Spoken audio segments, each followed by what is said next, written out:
Not for God's mercy, I would have been in Abalis by now. I gave my life to Christ in September. My father died in December. 3 months mercy.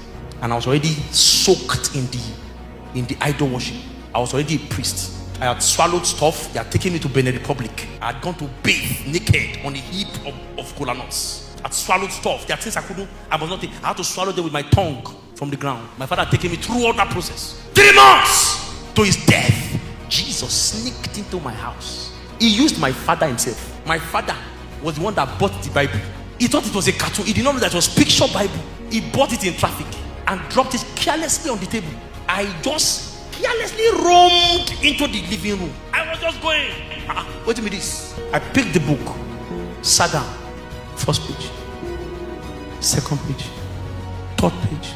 My father was going to die next 3 months. He got to the point where he was carrying cross. The whole living room became cold.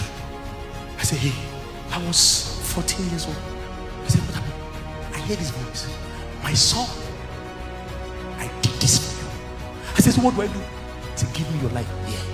Me, that was a rascal. Listen to me. I like problem. I like problem. It's Jesus. I went to even learn Kung Fu. I was beating up people in the class. I was collecting people's stuff because I had charms in my waist. I'll just show you one charm like, hey, give me where. That was what I was doing. So when I knelt down like that in that living room, I knew that there was nobody else that cannot crack. I began to weep. I said, so what do I do from here? I was hearing one church singing. He said, you go to that church on Sunday and go and come out publicly that you have given your life to. So the next Sunday I went to that church. I said, who wants to give their life to Christ? I said, Jesus, is this the time? He said, go out now. So I go out. The moment the church members saw me like this, and they know me, that my father is an herbalist. Ha! What's this? And the moment I gave my life, I said, yes, I want to join the choir.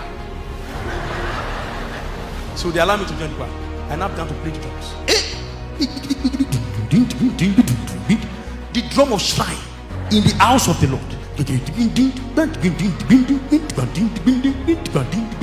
Masquerade dance. The pastor quickly called the choir coordinator. He said, oh yeah, that guy. Which kind of drum is this? That's the only drum I know. Because I came from this shrine. That was the familiar sound I used to hear. So I brought it into the house of the Lord. But the house of the Lord could not take it. They said, please go back. And I went back to Jesus. I said, Jesus, nobody wants to be my friend. Will you be my friend?